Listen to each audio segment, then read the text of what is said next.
I bow to all the seekers of truth.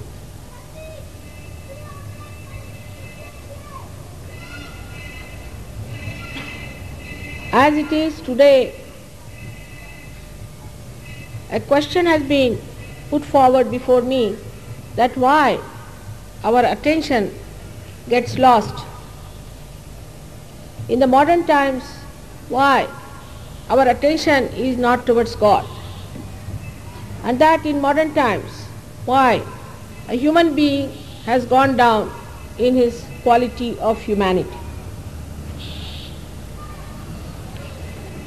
These questions point out to one single fact, that our attention has been challenged by modern times. कृपा करून कुणी उठून जाऊ नका. जरी मराठीत नाही बोलले तरी हे सगळे मंत्र आहेत. हात माझ्याकडे करून बसा तर सगळ्यांना समजेल.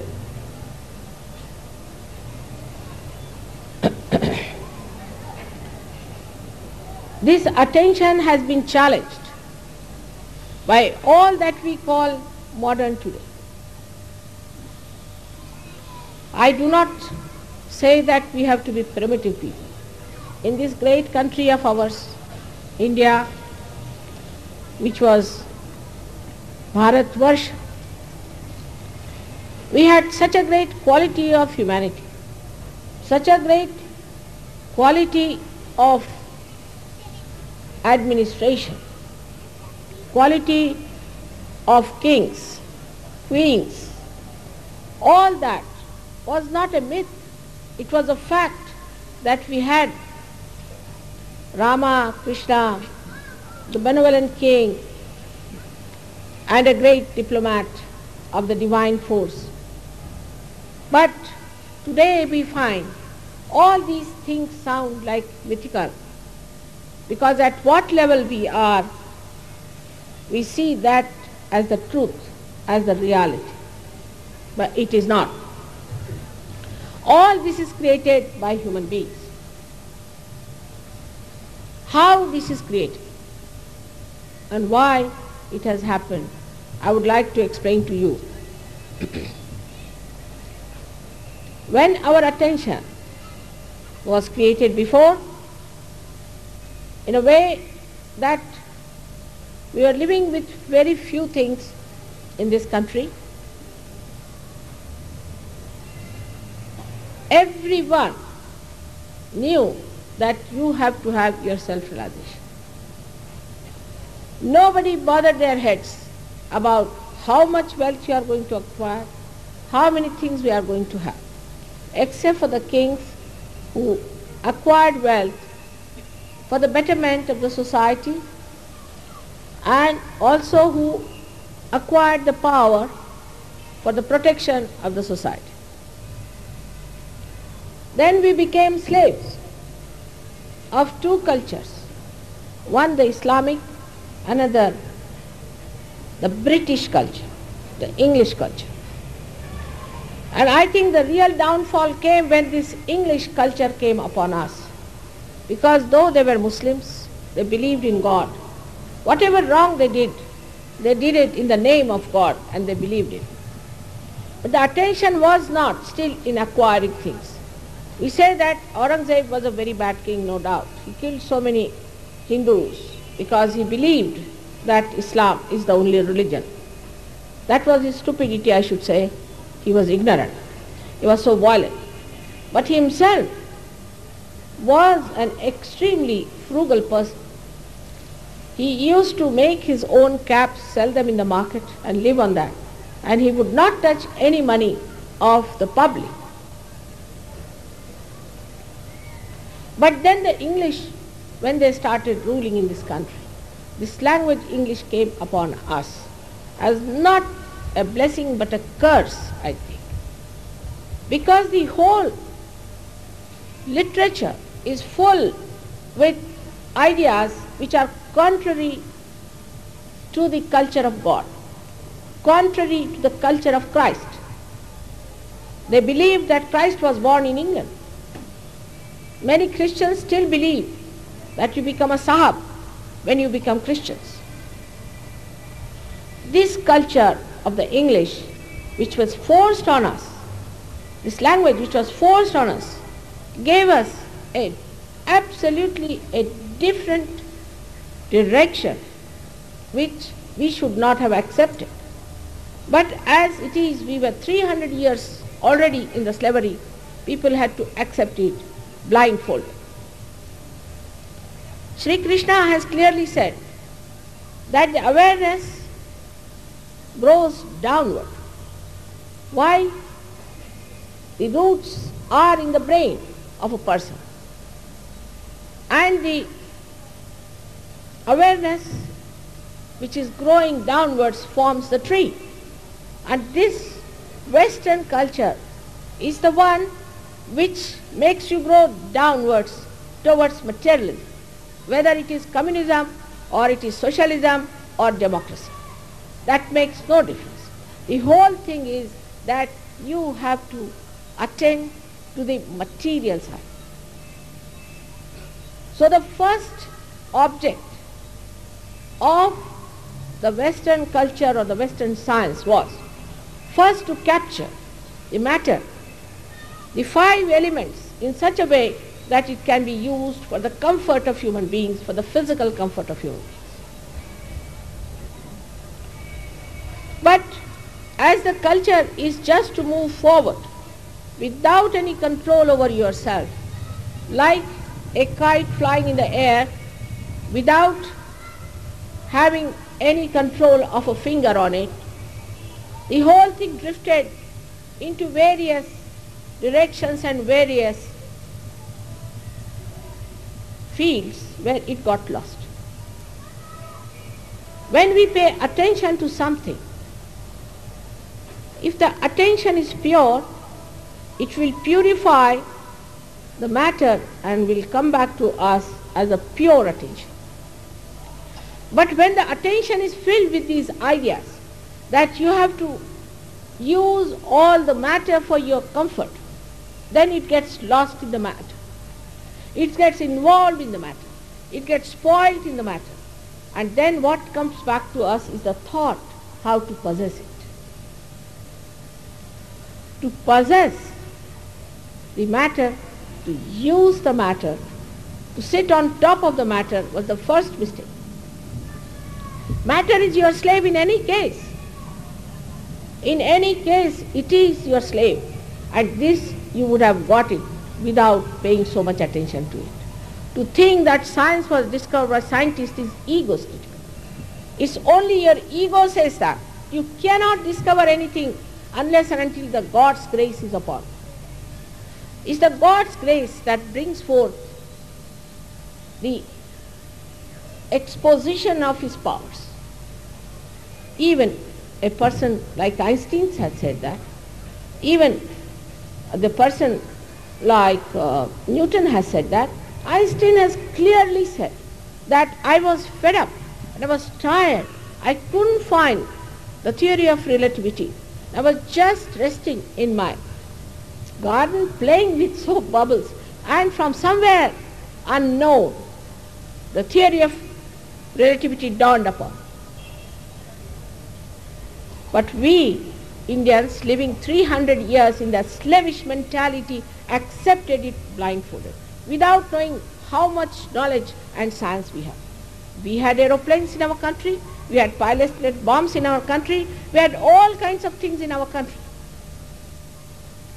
But why did we accept this without going into the roots to find out how did we have these things?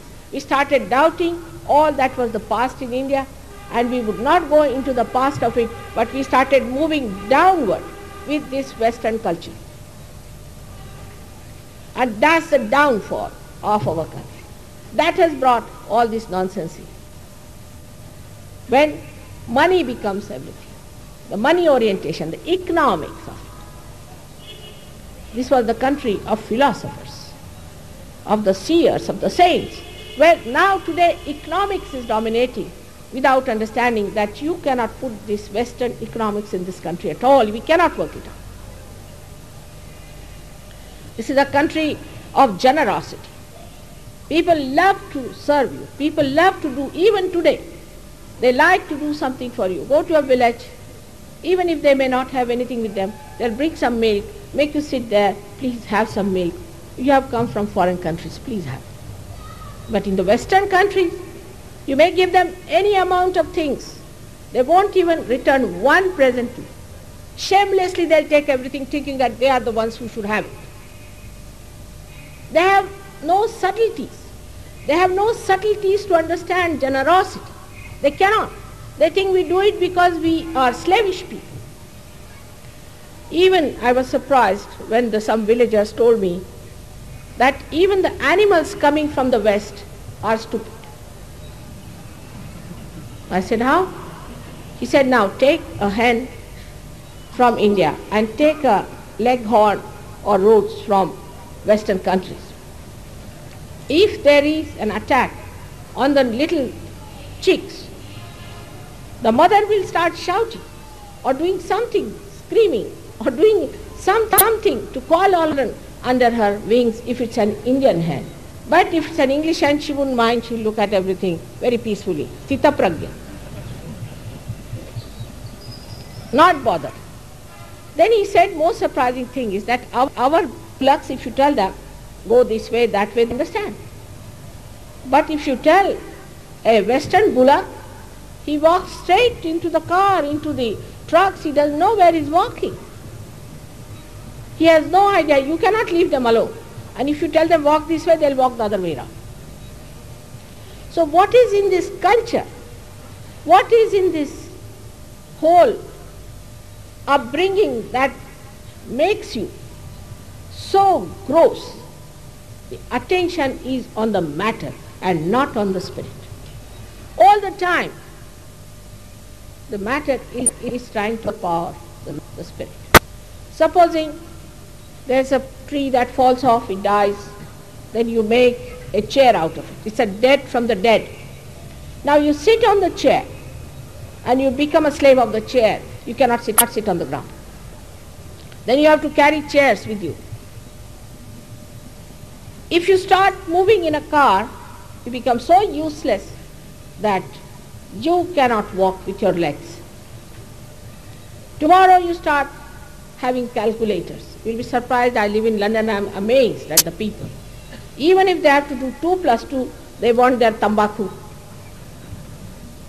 They want to calculate it. For 2 plus 2, they cannot do it. They have no brains left because computers have come. So as a result of this machinery, the machines that have created, we say the machine age, what an age it is, and the age of development. Without any control, if the machines have gone up to this point, it is time that we understand we should not go too much towards it, that we become slaves of this machine. The machine is like a devil. It requires, like a devil, all the time to eat something. Like you in England, it's impossible to get fresh food. You have to go to the main market to get it. But in America, it's even worse. And in most of the countries, they have everything packed, everything in a plastic bag, everything measured. You go to the shop, you get this. Nothing fresh. There is no taste in the food. Now they are using chemicals. They put chemicals in the body of the animals which they eat, put chemicals in the foods that they eat, put chemicals because the machine must have a quantity. To have the quantity, they have to do all this. So what you are taking is all these chemicals. As a result of that, what you are developing is nothing else but your destruction. So all this attention outside into the matter builds up your destructions gradually. The attention gets fragmented. For example, you are talking to someone, this is a very modern stuff, I have seen many. You are talking to someone and this person is looking somewhere else. Where are you looking? Oh, I was looking at that picture or something. I think I should buy that. But I am talking to you here. Doesn't go into head. Nothing. He is looking at something or at some woman or at some man which is joyless pursuit. You have nothing to do with it. And there is no alertness which picks up things at the right moment. Then another thing a gentleman told me, whose 4 children are in an English school and 1 child in an Indian school. He says, these 4 children don't talk much. They think no end of themselves. And they don't know. You ask them how many roads there are to your house, they would know. They just go like a blinkers of a horse around their heads. They walk like that. They don't know anything. They don't read newspapers. They have no idea as to what things we have. And the youngest child, who is brought up in an Indian way and an Indian school, has got a little parrot, has got a little doggy, looks after all the cows. He gives all the news about all the animals in the house. He gives all the news about the relations. He knows who are the relations, who are suffering, what is the problem, what in the kitchen is needed. He's so alert, his attention is so alert because it is not fragmented. Now with any convenience, we want to put our children into English schools. I tell you, you will have it. If they don't beat you when they grow up, you shouldn't be surprised. I have seen Western children beat their parents. They answer them back. It was a day when the children of a good family would always address their parents as sir or mother as a madam. But today, I have seen them answering them back, saying all kinds of funny things and knowing all the filth of the world, all the filth of the world. They know so much of filth that you are shocked you don't know that. And the whole attitude of all their medias, or ours also I should say in a way, is to create that attitude, to put our children into that filth all the time, take them to that filth. Our people also, I see in the television here also, they show all these horribly nude, funny women in the advertisement. Because these advertisements and the medias also work out your attention onto the gross. They play on your weaknesses. That's how they make you weak. And when you become weak, they become very powerful. Then the media is so powerful you can't do anything. There is no purity in their hearts to do benevolence, to do good to the people, as we call janahit. There's not in their mind at all. Somehow to make money. What's the harm in making money? It's surprising how people are compromising for the sake of money. Money doesn't give you joy. I have to tell you, it cannot give you joy. Don't run after money. Have an integrated attitude towards money. Money is the blessing of the Lakshmi. And the Lakshmi is a very beautiful woman who has got a very motherly attitude. She is the mother. A man who has money has to have motherly attitude. She has got 2 lotuses in her hands. Pink shows that she is love.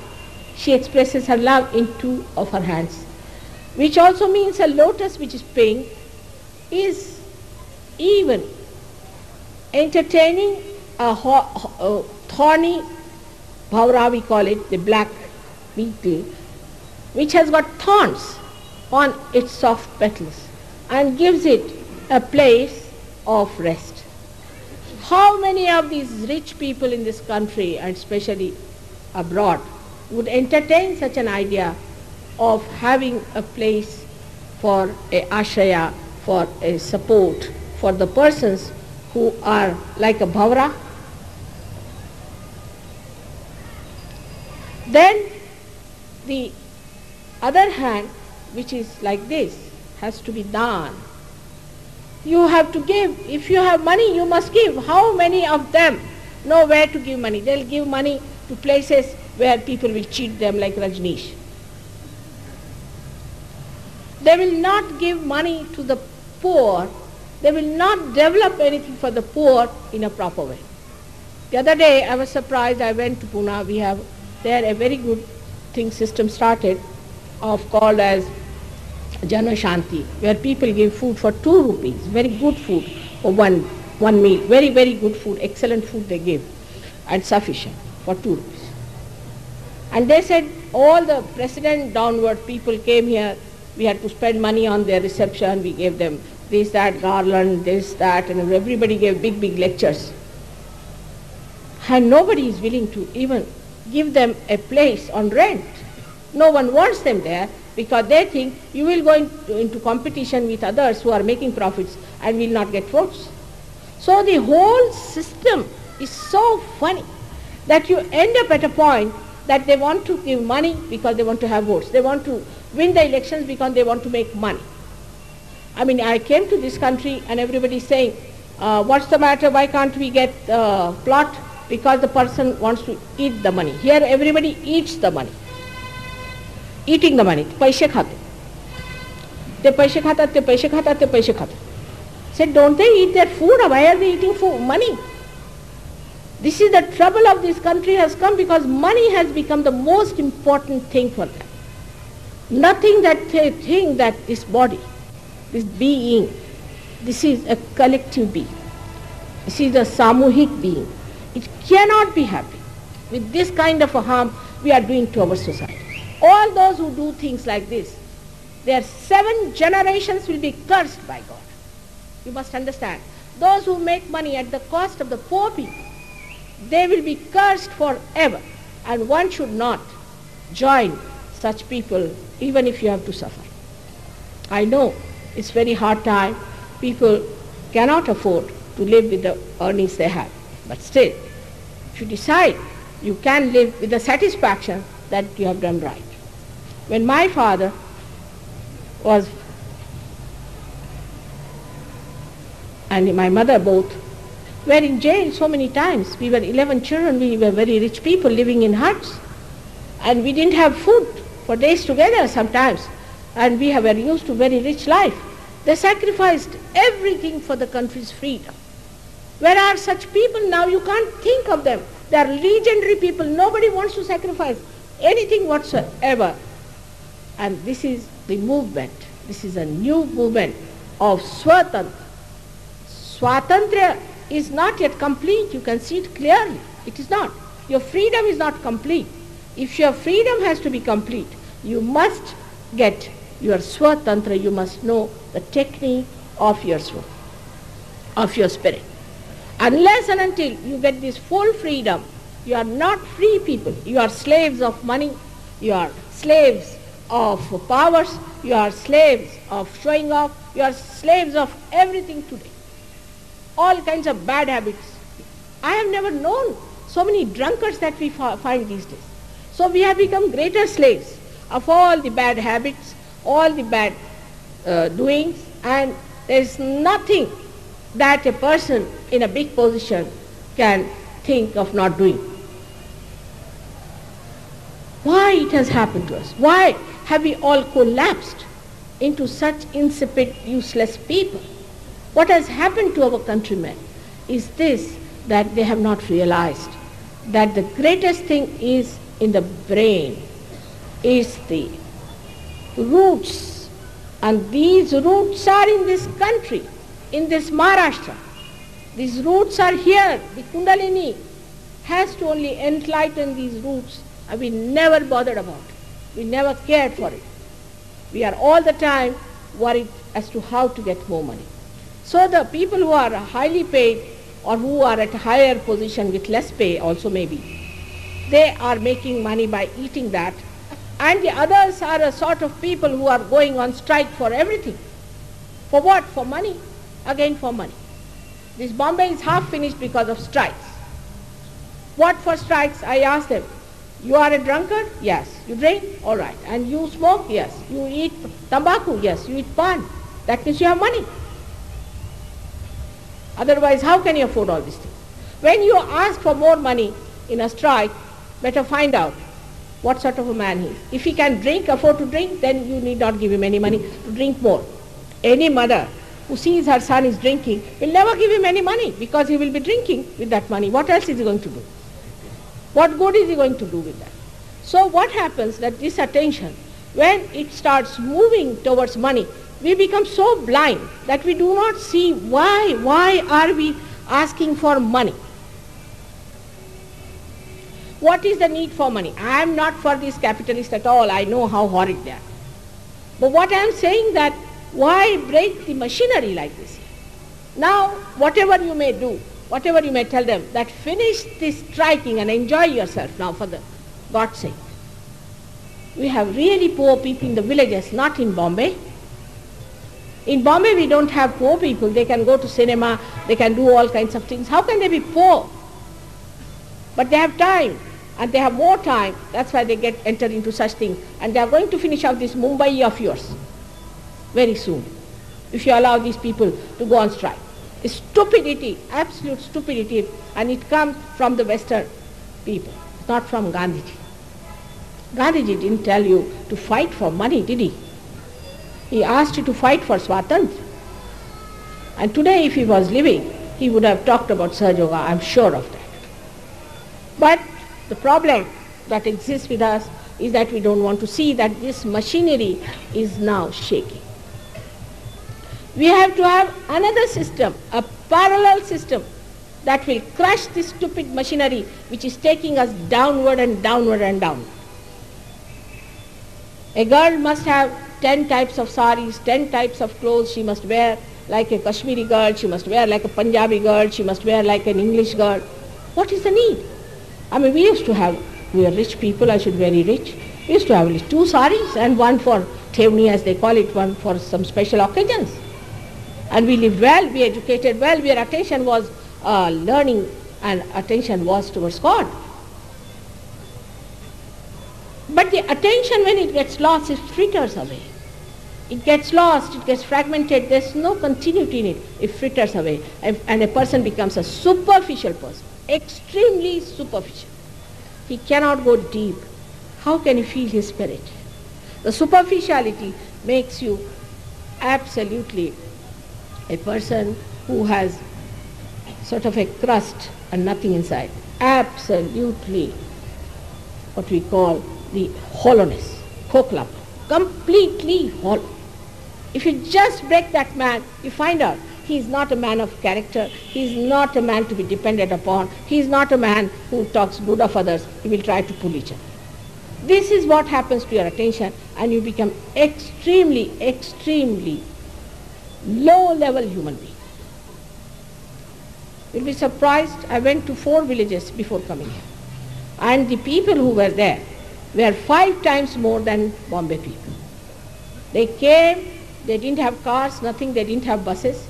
They came walking, they came on bullock carts, and such a big crowd. And all of them got realization, because thank God they don't know English language. And these nonsensical ideas that we have got from the Western culture. We are not to compete with them, they have to compete with us. They have nothing to offer. You have to stick on to your idea. But instead of that, we have learned all the bad things and all the bad traditions, like taking dowry, torturing our women, and doing all these things which do not at all look civil. In that we are not modern. In that we are not modern. In that we are very, very primitive.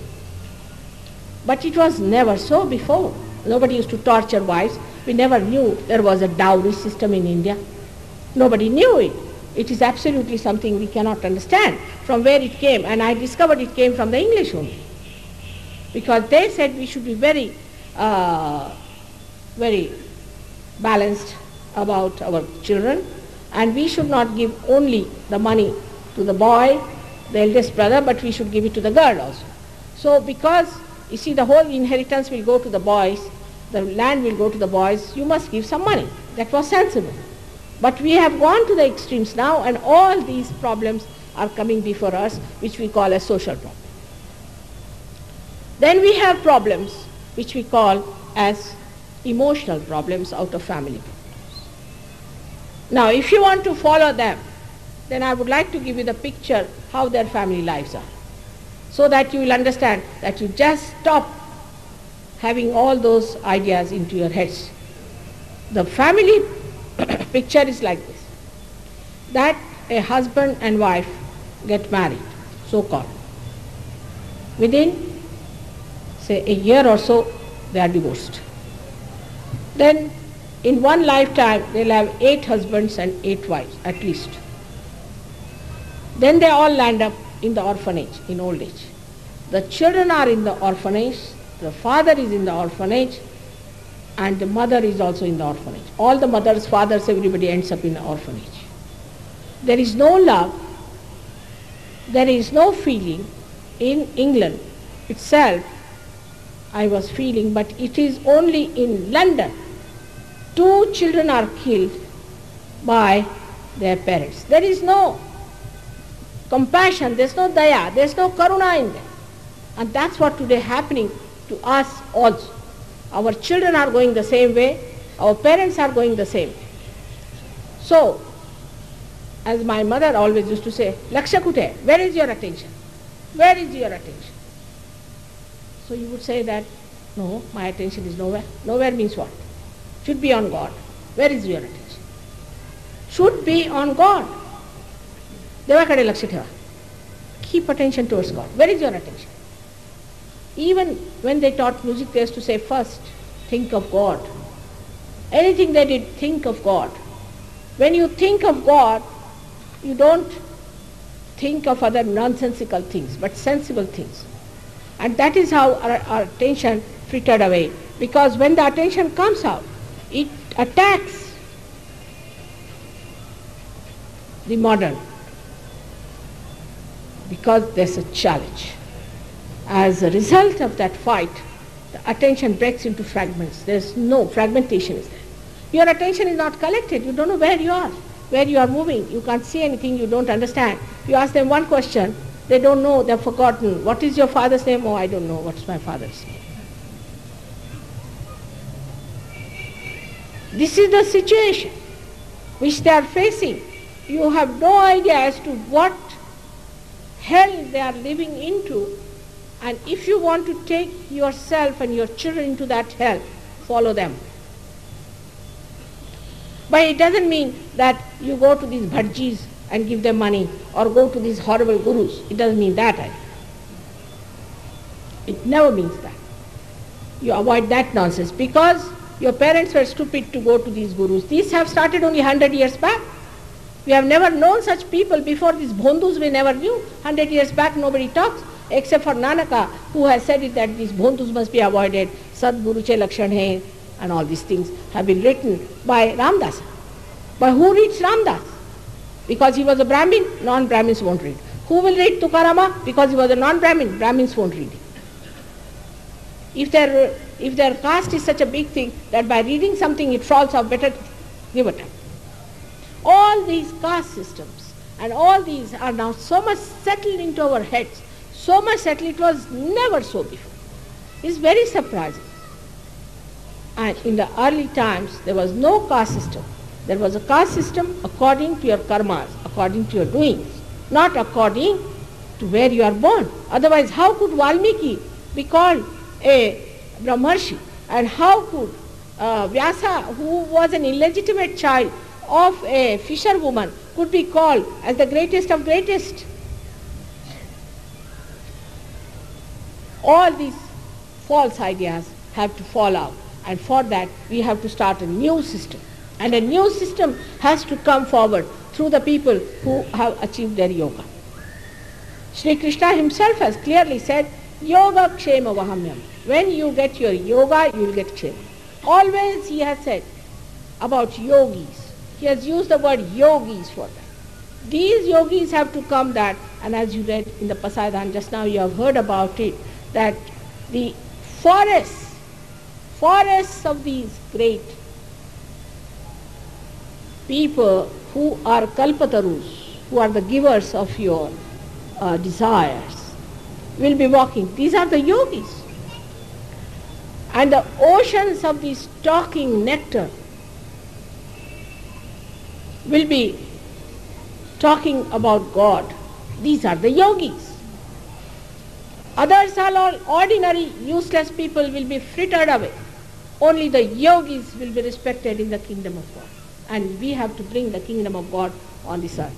First in India, then in America. Here it is going to come.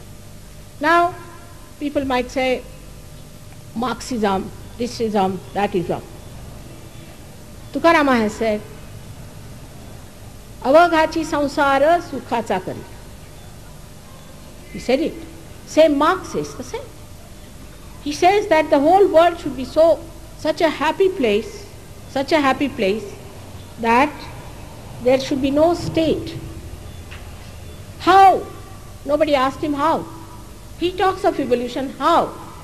How the evolution is going to take place. Ask him, ask all these communists. They are not becoming better people, are they? Who is becoming better?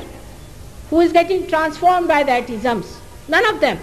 Somebody is a disciple of this gentleman, somebody is a disciple of that gentleman, somebody is following this kind of a political theory, another following that kind of a theory is a theory. In Marathi as they say, bolacha cha bhata bolachi cha kadi. Whatever theories you have written down on your heads, are you going to get transformation with that? There has to something happen within you if you have to get to that point what Marx has said, what Tukarama has said. This parivartan, this change, this transformation has to take place, and that's only possible through the Kundalini awakening. There are people who have read about Kundalini, they come and ask me, Mother, this Kundalini that you are talking about, people say that this Kundalini can give us madness, this, that. Even they have said that sixth chapter of the Jnaneshwari should not be read at all because it deals with Kundalini. Naturally, because they don't know anything about it. So it's better not to deal with it. But Kundalini is the Shuddha Ichcha, is the real Ichcha, is the one that is going to give you that what you are born for, is going to give you. After that, you do not want anything else. It's not like the economics that you want today this, tomorrow that, and it is never satiable in general. It gets completely, the thing that you want is the entire source of satisfaction.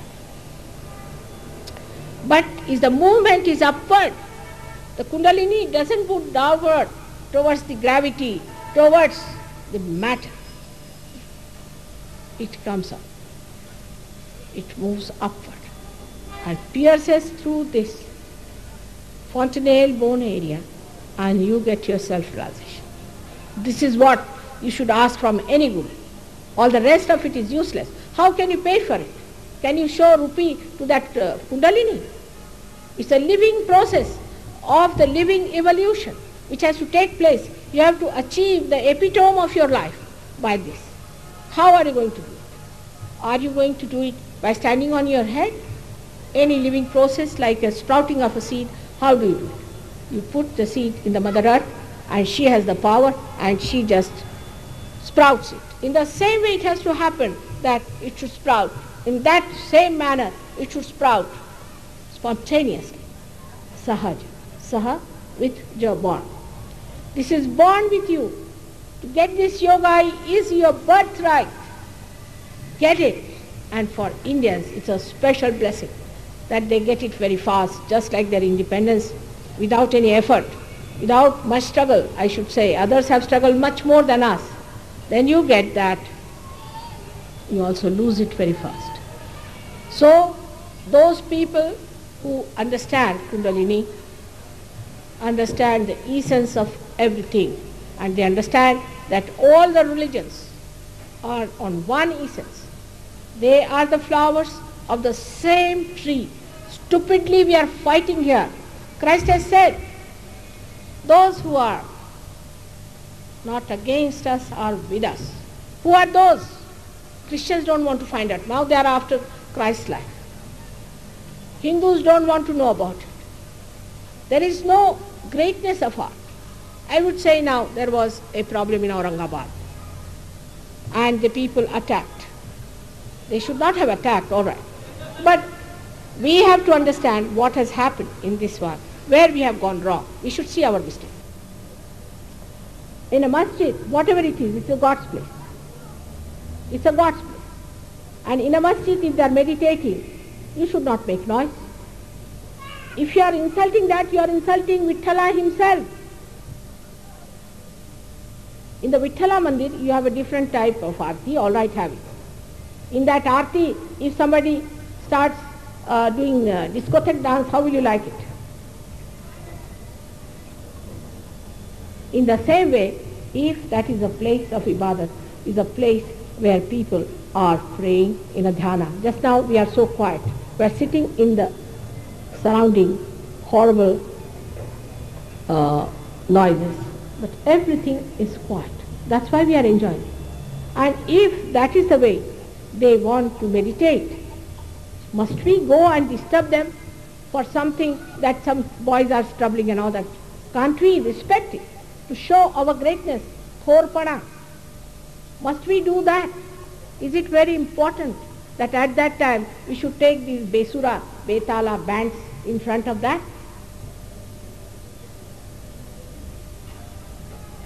Why don't we see that we also must respect whatever is God everywhere? This is the mistake we commit. In the name of religion, we insult God himself. When they say Allahu Akbar, they mean Virat, means Sri Krishna itself. If you come to Sahajoga, you will know that they are all related to each other. That Muhammad Sahab was nothing else, Mahamedha. He was the Dattatreya himself. This is the Medha. And he is settled down there. I know he was given poison and he was tortured. And the same thing when we are doing to it by saying that Muhammad was wrong. He was not wrong. Who was wrong are the Muslims. Who was wrong is the Hindus. Who was wrong are the Christians. They are all against all these prophets, all these great incarnations and bringing bad names. Let us start understanding. Let us start respecting. Let us be great. Let us be noble. Let us be higher people of affection, compassion and understanding. Let us be those people. Let us start. Let us start a nucleus like that. If we can do it, we can make all those who have gone down also pull back, all of them upward. It was built in this country, this system. Whole thing was built in this country that we should ascend. Very beautifully done long time back, but was lost in the deluge of modern life. So people should take to all the traditional things which are beautiful, all the traditional games that are beautiful, all the traditions that give respect. If you lose the sense of respect, you have lost the humanity absolutely 100%. If you do not know how to respect, you are not an Indian at all. You are not an Indian. Don't call yourself an Indian. You must learn how to respect. Respect gives you greatness. It makes you humble, like Tukarama said, Anu Renu Uni Thodka Tuka Akashaya Vada. When he becomes smaller than Anu Renu, then he becomes Akashaya. In the Vada tree, the seed is so very small. If you see that, it's extremely small, and the biggest tree it creates. One Shastriji said that even the small thing can do great job. And that's what we have seen, that a small thing, only when you become humble, then the grace of God surrounds your humility, surrounds your personality, and you become really a personality that has authority of God. That is the greatness of God. In that humility it works, it just works. After realization, the attention becomes enlightened. By that attention, only looking at people, you can raise their kundali. Only looking at people, you can cure them. All your powers are expressed in your attention, and you don't get lost in the matter. Then you become the Badsha. Badsha is a person who doesn't mind anything. He doesn't need it. As you know, I'm born in a rich family and my in-laws are also rich, my husband is rich and all that. But I can live there, I can sleep there. I have lived in the jungles, I have lived along the rivers. I have no problem. Because why do I want anything? Nothing can dominate me. You can sleep on the stones, you can do what you like. But that's only possible when you become the yogi. When you become the yogi, you can do it. These 400 people who have come from abroad, from very rich families, very good families, and they have got all the comforts that you can think of. But they want to live under the sky, near the river. They just don't want to see the cement on top of their heads.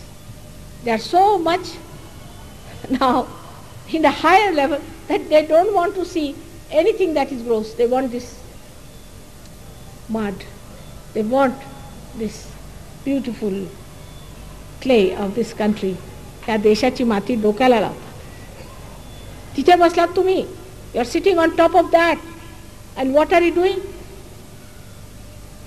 Your attention. Where is it? Where is your attention? You must keep your attention to God. And once that is there, you will become a yogi. And once you become the yogi, you will be in the realm of God, in the kingdom of heaven. When you will be blessed with everything, you don't have to desire. It will just, before you will not know how to contain all that God has given you, the kshema that He gives you. Apart from that, your attention itself will be such a powerful instrument that you can change the entire universe with that. Why, I beg of you, because you are Indians. You are born in this country because of Purva Sukrutas, because what you have done in last life. That's why you are born in this great country. But it's like those who have teeth don't have the chanas to eat, and those who don't have teeth have got the chanas. It's like that. The situation is very bad. You are the ones who can become the greatest yogis, but you do not. But the Western people who do not have any idea about holiness, about auspiciousness, nothing. They are so ignorant.